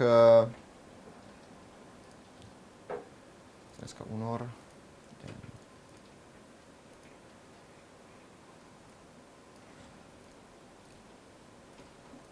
Tady ty čísílka u těch jednotlivých souborů a to vám vlastně značí počet vysílání v rámci toho jednoho dne. To znamená, že vy víte, pokud tam třeba sázíte víc jako nějakých svých reklamních jinglů nebo třeba reklamy, kterou tam nebudete chtít sázet přes šablonovací nějaký mechanismus, ale skutečně ručně do vysílání, tak vy sami vidíte, kolikrát za ten den, na ten den už ji máte naplánovanou. Jo? To znamená, že vidíte, že třeba tady ten jingle se v rámci toho jednoho dne vyskytuje 18krát. Jo? Tak to je k těm blokům asi všechno. Potom jsou tady samozřejmě možnost správy kategorií, reklamy víceméně jsou to samé, co bloky. Když si vytvoříme novou reklamu, tak víceméně vytváříme pouze nový blok. Šablony to samé, to jsme si ukazovali.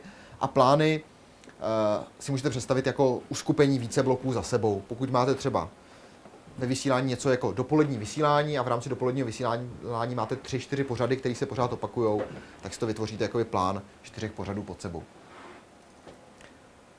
Tak, co se týče kalendáře, tam jsme si víceméně asi ukázali už taky víceméně všechno. Samozřejmě všude funguje hledání rychlý, jednoduchý kopírování bloků, kdy pokud ten blok chcete jednoduchým způsobem reprízovat, tak vytvoříte z něj kopii, okamžitě znova přetáhnete, kam je potřeba. Tady jinak samozřejmě ty bloky můžeme vytvářet, jak jsme si říkali, ale je možnost si i přetahovat do kalendáře přímo na libovolný místa v týdnu. Jinak můžete samozřejmě importovat si vlastní data, pokud jste třeba zvyklí používat Excely na plánování nebo něco dalšího, tak samozřejmě to podporuje i import jako Excelu, nebo naopak export do Excelu. No a potom, když tady to máte, tak víceméně si jenom vyberete den, na který chcete playlist generovat. Kliknete na generovat playlist, já se potom přihlásím zase zpátky. No a když ten playlist už je vygenerovaný, tak buď to se samozřejmě na něj můžete podívat, kouknout, nebo prostě řeknete, že je v pořádku. A tady už máte konkrétní výskyty konkrétních souborů, to znamená, tady už nevidíte žádný pluginy, tady už vidíte konkrétní výsledek toho vašeho plánu a můžete okamžitě dát nahrát na playout.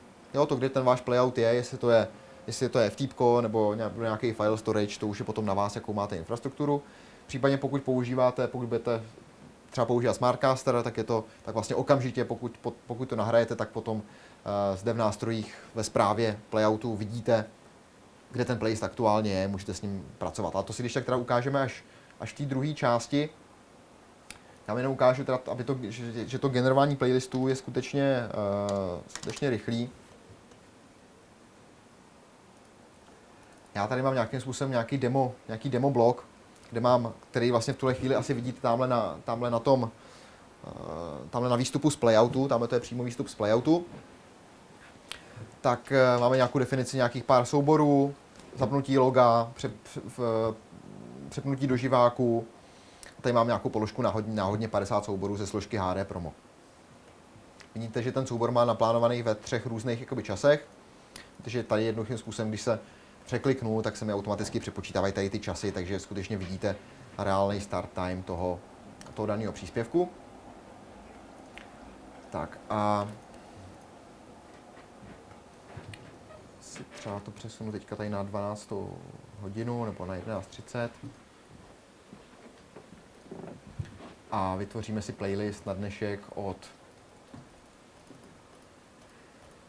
11. Já jsem kliknul na generovat playlist a je to hotový. Jo?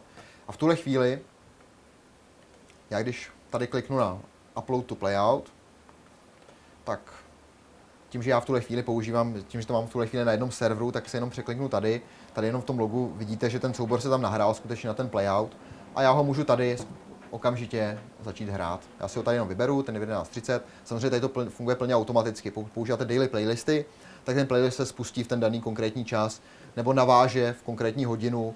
Případně jsou to nějaké možné pravidla toho, když tam vznikne díra mezi těmi dvouma playlistama, nebo když ten jeden playlist přesahuje do toho druhého. Jo, v tuhle chvíli už okamžitě, teďka jsem si vygeneroval playlist a teďka okamžitě vlastně hraju výstup už ze Smartcasteru, včetně titulků, včetně grafických pravidel, které jsou v rámci metadat u toho souboru. Takže vlastně ta grafika, kterou jste tam teďka v tuhle chvíli u toho viděli, a když se překliknu na Next, tak vlastně teďka v tuhle chvíli tam přijde znova titulek, akorát, že už s aktualizovaným názvem. Takže od toho dostat to ze selektoru, přímo na playout je to otázka toho, jak máte rychlé internetové připojení. No. Jo. Takže se potom bychom si po přestávce teďka si nějakým způsobem občerstvete, odskočte si, jak je libo, a potom bychom se podívali přímo na ten Smartcaster. Případně kdykoliv z vás bude mít teďka otázky přímo na selektor ještě, tak klidně se rovnou zatím ptejte. Jestli můžeme pokročit teda k druhé části, což je v podstatě nějakým způsobem integrace broadcast selektorů a smartcasterů.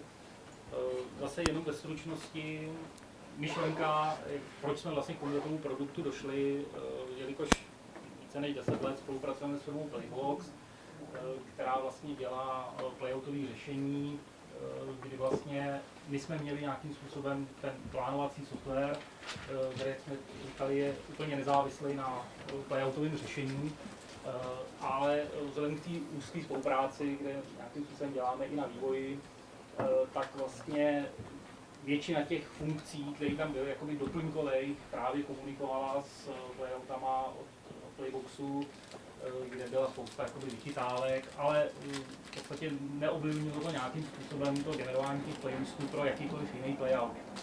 Ale ty playboxové řešení jsou poměrně jakoby čím dál tím složitější pro nějaké ovládání, to znamená, že samozřejmě ta podpora pro ty airboxy tam zůstává i nadále, ale šli jsme cestou jakéhosi jednoduchého playoutu, buď pro jakoby menší televize, anebo spíš jakoby možností toho, že jsme udělali nějaký základ, který každá televize potřebuje, což je odvolání podle nějakého playlistu, podle nějakého časového plánu, buď to obrazových souborů, nebo třeba buď to videotextu, nebo nějakých slajdů, fotek, protože většina těch layoutových řešení podporuje přehrávání fotek.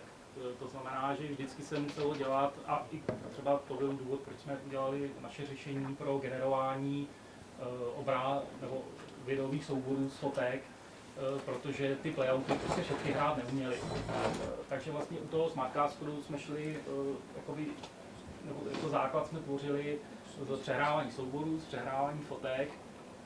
Řada těch televizních studií využije živý vstup, to znamená, ten jsme tam automaticky integrovali do toho, a je tam nějaká základní grafika. To znamená, jestli je to titulkování písniček, nebo je to titulkování nějakým způsobem logo. Výhoda jsou třeba animovaný loga, který třeba v Playboxu se dělají poměrně dost špatně. Tak vlastně je to ten základ, který je. A potom další nadstavby, který v podstatě, i když to bylo třeba na bázi toho Playboxu, tak stejně se musela spousta věcí doprogramovávat pro to, aby ty věci s tím titulkovačem fungovaly tak, jak konkrétně ten daný klient potřeboval.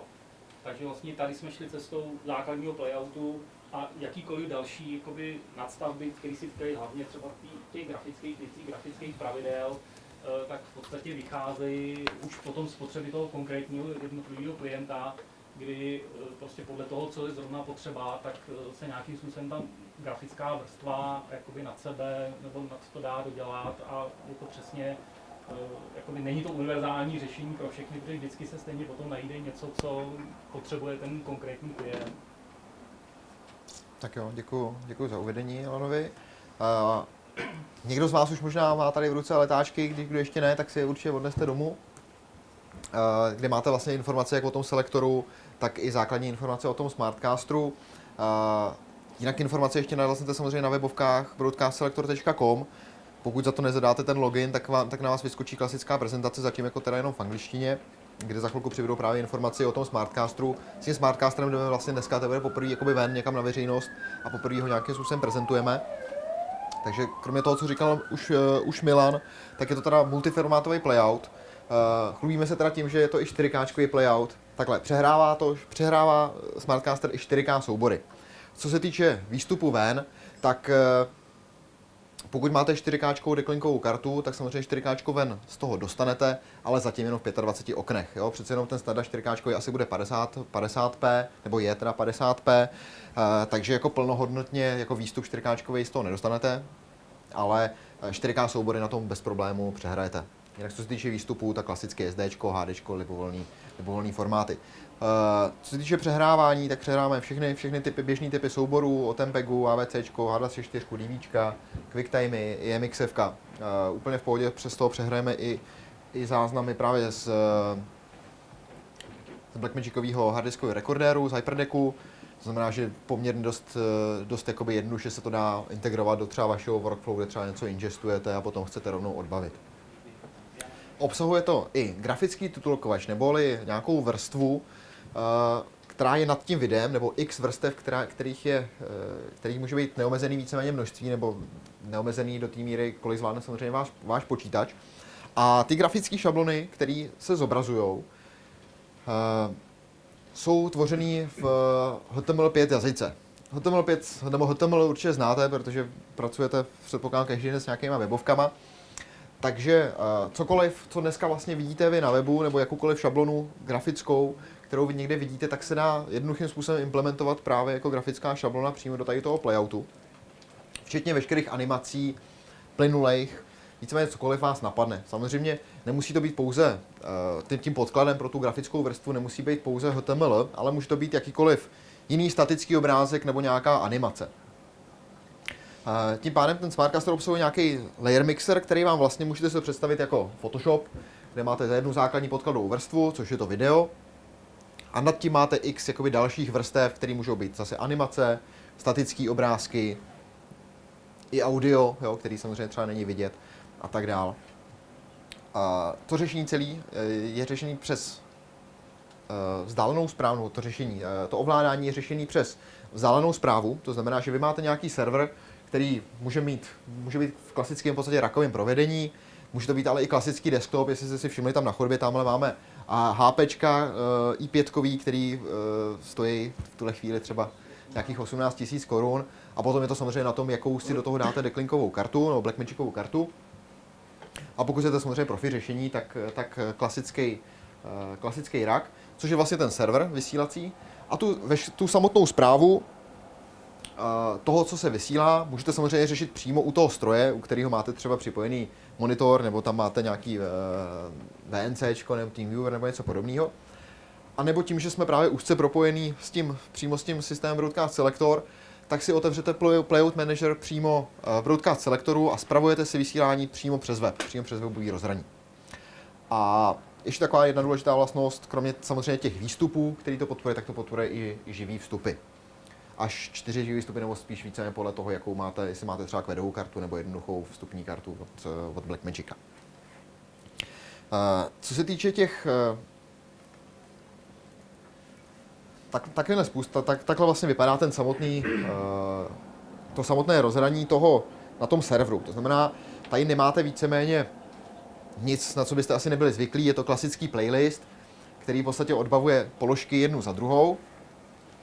Na tom by asi nebylo až tak nic moc zajímavého, nicméně to, že nám běží tady někde ta serverová aplikace, tak je hezký, ale my se vlastně můžeme to samé, co vlastně vidíme v té serverové aplikaci, vidět i online na webu.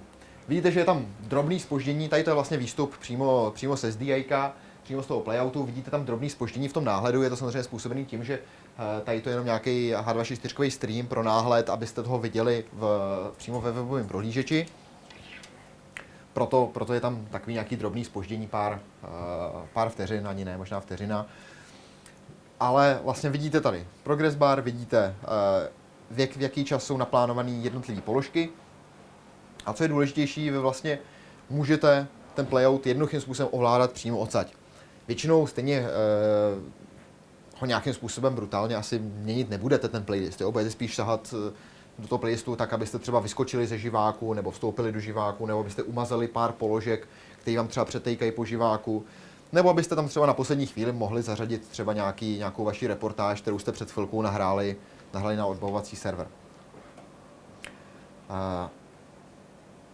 Já tady jenom někam skočím na začátek, jenom abychom si ještě ukázali. Tady samozřejmě aktualizace tady toho prostředí trvá trošičku díl. Nicméně teďka, co se týče těch grafických vrstev, to už jsme si vlastně ukazovali, že vlastně v tuhle chvíli tam najede tady ten titulek, který má přímo v definici té šablony definovanou tu samotnou animaci a informaci o tom, že má najet třeba 5 vteřin, nebo v tuhle chvíli tuším 2 vteřiny po začátku. Kdo třeba rozumí jako trošku aspoň HTML5, nemusíte tomu rozumět, protože existuje spousta nástrojů, my vlastně součástí toho systému nenabízíme nebo nedodáváme nějaký grafický titulkovač, ve kterém byste si sami jakoby něco kreslili, protože těch nástrojů na takzvanou vizi k tvorbu je na internetu spousta. My, co se týče komerčních produktů, a tuším, že v té základní verzi je i zdarma ke stažení, ale většina z vás předpokládám používá nějakým způsobem balík od Adobe, tak obsahuje produkt Adobe Edge Animate, ve kterém si jednoduchým způsobem vlastně vytvoříte jakýkoliv jednoduchý layout vaší animace nebo vaší grafiky. Výstupem Edge Animate je HTML soubor, který slouží jako šablona pro Smartcaster. My do té šablony vždycky na začátku klipu odešleme veškerý metadata, který k tomu klipu, který s tím klipem souvisí. Jsou to metadata, ty, které jsme si ukazovali v selektoru, takový ty běžně vyplněný od interpreta, název písničky, vlastní vaše informace, rozlišení, pořadí půlsníku a tak dále.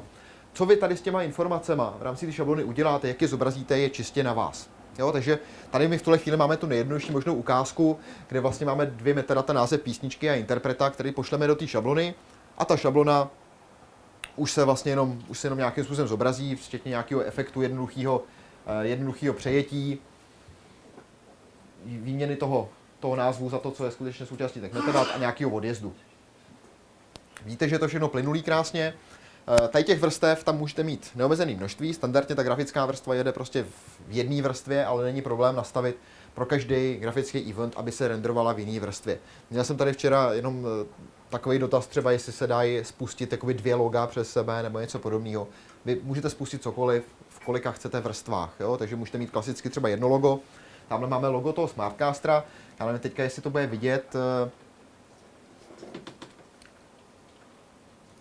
teďka jsem ve webovém rozhraní pořád, jo. Tak já teďka, když dám jump na next, tak teďka byste měli vidět, to máme.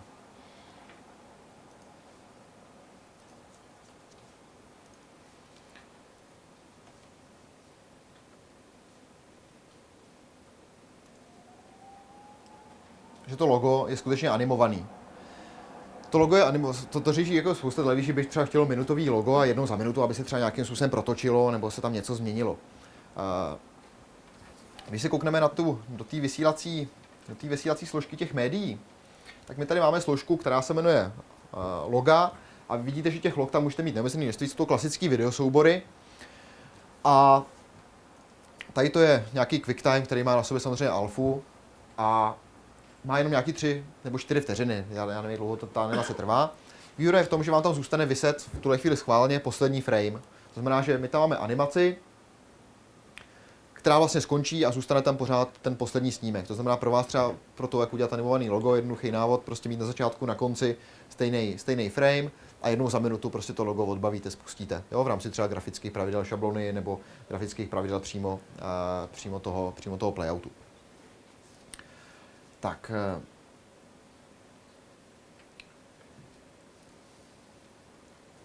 já se kouknu, jestli tady v tom playlistu mám. Tady v tom playlistu asi nemám. Jinak živáky, ty jsme si ukazovali. Já když teďka přímo samozřejmě skočím do nějakého živého vysílání, tak tady to je teďka živý vstup z ČT4 Sport. Já tady si jenom načtu playlist, ve kterém máme i obrázky.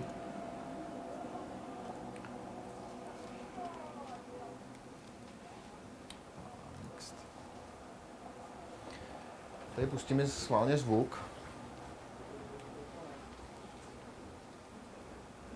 Jo.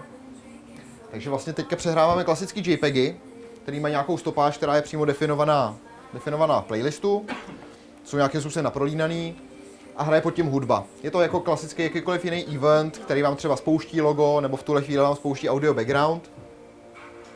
Takže vy jednoduchým způsobem třeba uděláte infokanál s nějakou infografikou, která buď to může být generovaná z nějaký statické grafiky, jo, nebo to může být samozřejmě z nějakých grafických vrstev. Potom na konci je samozřejmě event audio stop, audio background stop a vlastně dál pokračuje běžný televizní jako vysílání.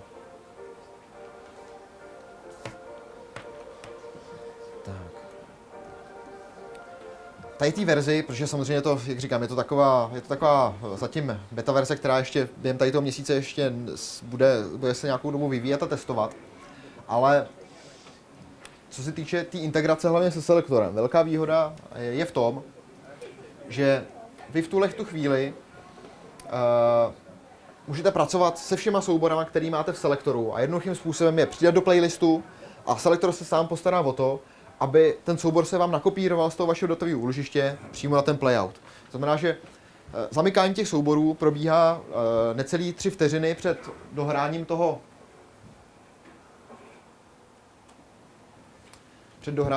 aktuálně hraného klipu. To znamená, že vy teoreticky můžete udělat tu změnu fakt skutečně na poslední chvíli. Samozřejmě limitace je to, za jak dlouhou dobu dokážete ten soubor jako fyzicky dostat z vašeho nějakého úložiště nebo z vaší střižny přímo na ten playout. Takže vlastně veškeré informace o všech souborech, který vy máte v selektoru, tak máte okamžitě i právě ve Smartcasteru. Takže velká výhoda je v tom, že já si tady načtu nějaký playlist z toho dneška, to je testovací.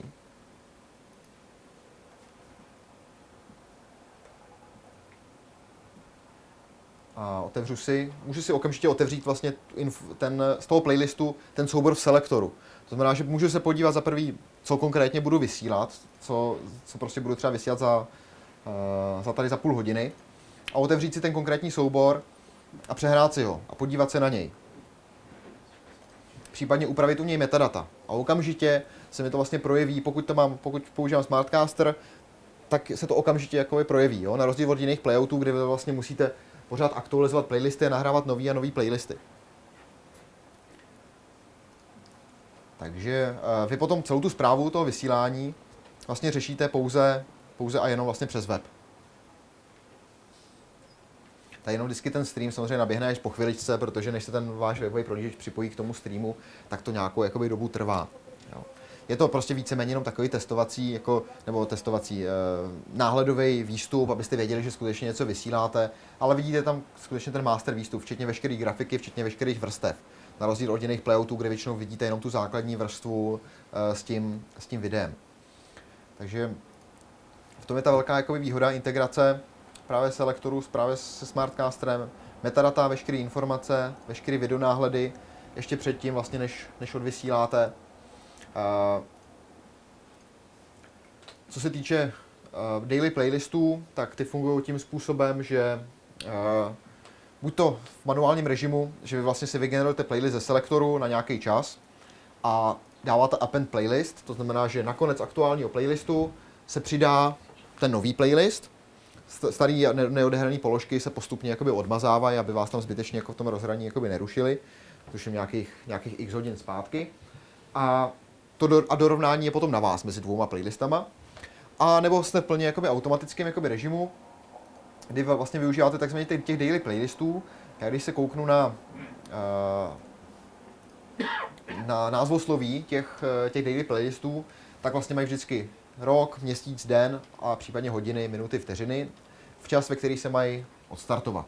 To znamená, že pokud vy máte minulý playlist, který končí 5 minut po půlnoci a nový playlist vám začíná o půlnoci, tak a vy máte nastavený pravidlo takový, že vlastně ten playlist musí navázat přesně v ten čas, tak se vám může stát to, že fakt se vám ustřihne ten poslední příspěvek, což u některých typů televizí to nevadí, protože tam třeba hrajete nějakou infografiku nebo něco podobného. A nebo samozřejmě u televizí, které hrajou třeba klipy nebo nějaký živák nebo něco tam vysílají, tak samozřejmě to nechcete, tak vlastně ten playlist se posune za tu poslední položku a odstřihne se takový počet souborů, který je potřeba, aby to vysílání co nejlíp jakoby pokračovalo a se dělo dál. Tím pádem je to skutečně určený pro 24-hodinový bezobslužný provoz, kdy víceméně v selektoru jenom vytváříte playlisty a o ten samotný playout už se nestaráte. Tam víceméně se jenom přihlásíte, abyste si zkontrolovali, jestli skutečně se vysílá to, co se vysílat má. Zpětný načítání SRAM logů funguje stejně, tak jak jsme si ukazovali před chvilkou i přímo v selektoru, to znamená, máte veškeré informace o záznamech vysílání a tak dál. Jo. Takže to je k tomu playoutu. Nejvíc lidí právě se ptá na ty samotné grafické šablony. Vzhledem k tomu, že většinou ty grafické šablony se vytvářejí při startu televize. Většinou na začátku televize vytvoříte toho nejvíc. Tak většinou u toho s váma stejně jako by jsme, takže s tím není problém jako to nějakým způsobem implementovat a pomoct vám s tím, protože upřímně sami, když si tak jako uvědomíte, kolikrát jste jakoby nějakým způsobem měnili vlastní grafiku, tak je to jednou za rok, jo? Nebo nepracujete s tím dennodenně. Takže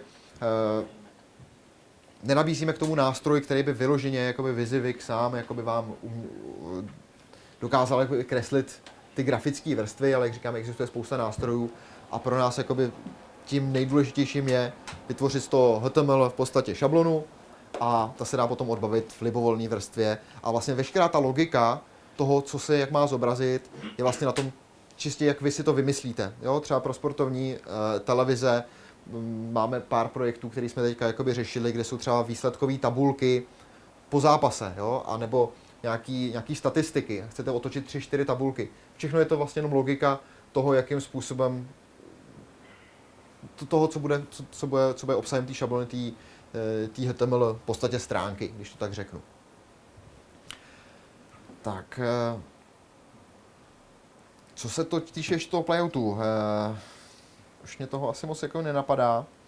Spíš bych dal teďka prostor pro nějakou diskuzi a ještě možná, co jsem nestihnul, nebo na co jsem spíš zapomněl, je ta poslední jakoby věc, to jsou nějaký další nástroje, kterými nějakým způsobem ještě nabízíme k tomu selektoru. Záznam vysílání jsme si ukazovali, EPG data samozřejmě, EPG editor, exporty. Potom je tady Crawl Editor, což je vlastně víceméně jednoduchá, jednoúčelová aplikace. Tady znovu máme takový nesmysly, ale to je jedno. Kde máte předem nadefinovaný objekt crawlovej, který můžete mít v jakýmkoliv titulkovači, je to HTML šablona nebo titleboxový objekt, cokoliv jiného. A vlastně odsaď vy si řešíte odbavování crawlů. Je to pro takový ty informace, omluvte výpadky ve vysílání, nebo prostě nějakou informaci, kterou chcete zobrazit fakt jednoúčelově v crawlu. Jo? To znamená, nechcete řešit žádnou grafiku, určíte si v šabloně jeden crawl, jeden objekt a tady ten crawl editor vám vlastně udělá jenom to, že vy si vyberete crawly, který chcete odbavit, dáte si případně náhled, vidíte, že tady mám v tuhle chvíli spojený tady ty dva crawly a dáte start a v tuhle chvíli se odešle vlastně jenom příkaz do vašeho titulkovače nebo do nějakého šablonovacího mechanismu, aby se spustil tady ten crawl. Je to taková skutečně jenom vychytávka, protože tady to jsme slyšeli od klientů častokrát, že nepotřebují žádnou grafiku, ale prostě potřebují tam mít jenom nějaký jednoduchý crawl. Potom máme samozřejmě systém na správu, jako na content management pro váš čistě grafický kanál, kde vlastně si můžete spravovat obsah jednotlivých jakoby objektů. Je to jakoby starší systém, ale nicméně poměrně jakoby stále jakoby funkční. A kde vlastně máte x objektů, který si pak můžete představit jako objekty vlastně vaší grafické šablony a vlastně vy si vytváříte jeho obsah. Buď to může být samozřejmě klasický text, nebo to může být RSS, datum, svátek, ne svátek, to jsou tam nějaké věci, které už jsou většinou potom uživatelsky jakoby nastavitelné. A ty se vám starají o to, že v nějakém třeba vašem grafickém layoutu se vám zobrazují konkrétní věci a vy si to zase spravujete jenom přes web a většinou ty věci v těch grafických šablonách jsou stejně navázané na nějaký textový soubor, takže co se týče tady těch věcí, tak je ta zpráva skutečně jakoby jednoduchá. Ale přece jenom, tady to už je trošičku složitější systém, protože potřebujete mít nějakou složitější šablonu v nějakém titulkovači, tak jsme udělali aspoň ten crawl editor, což většina využije jakoby 90% jakoby televizí, jo, pro nějaký jednoduchý crawl. Statistiky, import manager a playout manager jsme si právě teďka ukazovali, to je vlastně správa playoutů. Jinak co se týče playoutu, tak vy jich můžete mít tady nadefinovaných libovolné množství. Vidíte, že každý playout má klasické IP adresy, nějaký cesty, ze kterých se mají importovat ty soubory. To znamená, že pokud máte nějaký master a nějaký backup server, tak je vlastně jenom tady nadefinujete a vlastně na oba dva systémy se ty playlisty okamžitě zasílají, synchronizují se data a vlastně všechno. Co se týče ještě rotačních cílů, jsem tady měl takový dotaz, který jsem možná jakoby neukázal. Právě pro hudební televize jsme trošku změnili strategii toho, jakým způsobem vybíráme právě ty soubory v těch automatických různých filtrech. Dřív jsme měli rotační omezení. Jo, ono už to samotné omezení zní blbě, že něco omezujeme, vás nechceme omezovat, ale nastavíme cíle, nastavíme nějaké rotační cíle, kterým se chcete přiblížit. To znamená, že pokud máte ve složce 5 souborů a chcete 5 interpretů a chcete prostě, aby rotovali interpreti, a je to pro vás hlavní cíl, aby rotovali interpreti, tak je to pro vás jakoby největší priorita rotace interpretů. My jsme dřív měli rotační omezení tak, že prostě jeden interpret se nesměl zopakovat dřív než za hodinu. Což je samozřejmě jakoby blbý v tom, že pokud těch interpretů máte 5 a odehraje se všech 5, tak co se má hrát potom. Jo? Takže v tuhle chvíli je to naopak dělaný formou cílení, to znamená, že pokud budete mít 2 interprety, no, tak se vám budou holt střídat jenom ty 2 interpreti. Můžete si samozřejmě ty rotační cíle nastavit podle různých pravidel. Třeba na jedné televizi v rámci self-prom to využívají k tomu, že mají self-proma a ty self-proma jim namlouvají 2 speakeři. A oni nechtějí, aby 2 speakeři v rámci těch self-prom byly hnedka po sobě. Jo? Že prostě když je jedno self-promo, tak aby to druhý self-promo znova nemluvil ten samý speaker. Tak jak jsme si ukazovali u klipu, tak máme tady vlastně možnost u klipu si nastavit u hudebního klipu možnost nastavit nějakého participanta, nějakého umělce. Já tam teďka žádného nemám, který má třeba roli speaker. A vy tím pádem si můžete nastavit to, že je pro vás priorita, aby se neopakoval stejný umělec. Jo, v rámci nějakého toho jednoho balíku, který vy si vyberete. A vy těch rotačních cílů můžete mít víceméně neomezené množství, zase kolik si jich naklikáte, tolik jich máte, každý můžete mít nějakým způsobem pojmenovaný. A při skládání toho bloku, když tady máme něco vybraný náhodně ten souboru, tak si vybereme ten nějaký konkrétní rotační cíl. To znamená, že při tady tom výběru náhodnej se mi skutečně provede úplně náhodný výběr, úplně nebudou se zohledňovat víceméně skoro žádný rotační pravidla, protože mám tady koeficient náhodnosti 100%. Jo, tím pádem se mi může stát, že se mi zahrajou třeba 2 soubory skutečně po sobě stejný, jo, v rámci toho výběru. Ale pokud tak máte definovaný, pokud to tak chcete, tak se to tak provede. Jo, samozřejmě tady může mít potom koeficient náhodnosti třeba 20%, ale budu cílit ne na unikátní soubor, ale na umělce. To znamená, že se mi nikdy nezopakuje 2krát ten stejný umělec ve dvou různých souborech. Jo. Takže ty použití jsou různý od hudebních televizí po self-proma, po cokoliv dalšího. Na ty self-proma je to hodně využívaný právě z toho, že se dají jednoduchým způsobem tam definovat platnosti od do a potom právě zvolit nějaký rotační cíl. Automatická kontrola formátu, kde vy vlastně máte zase zadaný nějaký vaše parametry, které se mají hlídat a zase ten systém vás potom upozorňuje. A při generování playlistů potom tady nemáte tu zelenou fajfku, ale třeba žlutý nebo červený vykřičník podle toho, jak moc závažná chyba to je. Tak. Já bych asi tu prezentaci jako ukončil a nechal bych to teďka trošku na vás, na vašich dotazech. Já jsem ještě zavolám kolegu Milana Hanuše, že ten vám taky na spousta věcí jako odpoví. Nejdřív bychom možná začali nějakou veřejnou diskuzí, kde někdo bude mít nějakou otázku, která bude samozřejmě zajímat i spousta ostatních, tak to potom neřešíme individuálně. A pak se můžeme klidně pobavit a sejít se u nás v kancelářích jako individuálně. Jestli budete si chtít jako ještě odskočit na oběd, cokoliv, tak jsme tady pro vás celý odpoledne. Super, díky. Takže to by bylo k Broadcast Selectoru a ke Smartcasteru všechno a teďka je to víceméně na vás, co by vás ještě tak jakoby zajímalo. Určitě. Jak jste tady mluvil o tom, jestli je Banquet OK nebo ne, jestli tam zamýšlíte, teď jsem to neviděl, ano. Jestli ta norma je podle EBU. Podle EBU, no. Podle, EBU, jo, jasně.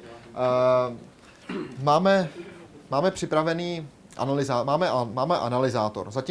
Zatím to nemáme nasazený jakoby do produkce, ale vlastně máme informace detailní o tom, co konkrétně v tom souboru se děje, včetně úrovně zvuku, včetně tomu, jestli to odpovídá jakoby LUFSu -23, včetně toho, jestli tam nejsou frame dropy a takhle. Nemáme to ještě implementovaný, ale umíme s tím pracovat.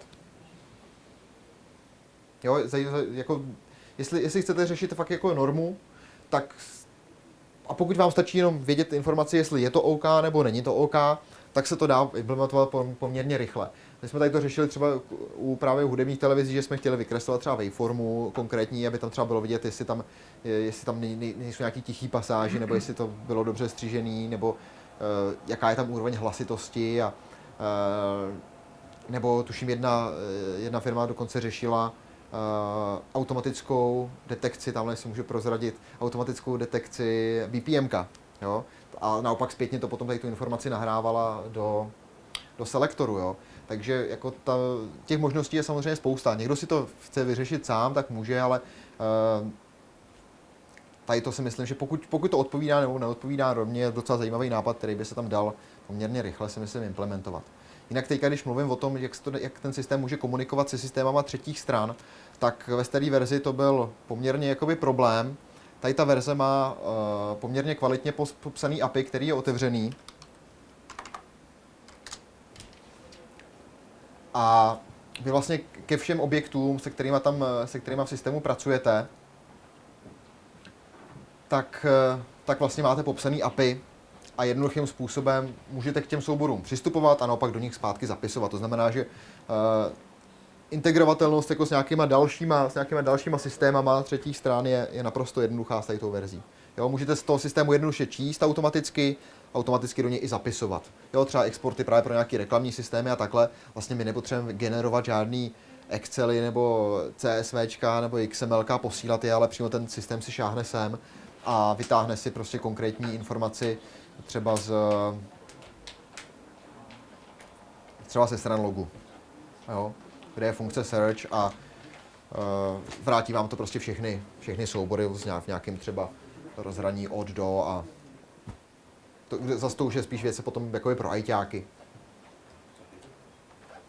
Tak pokud nemáte už další otázky, tak my vám moc děkujeme za návštěvu, že jste s námi strávili tady dopoledne, snad jste se dozvěděli něco nového, co je nového na trhu. Budeme rádi, když se k nám jako kdykoliv vrátíte. Nabídněte si ještě určitě nějaké občerstvení, hodně tam toho zbylo, nabídněte si tady letáčky, ať můžete s tím seznámit případně kolegy ještě u vás ve firmě a my vám tímto poděkujeme.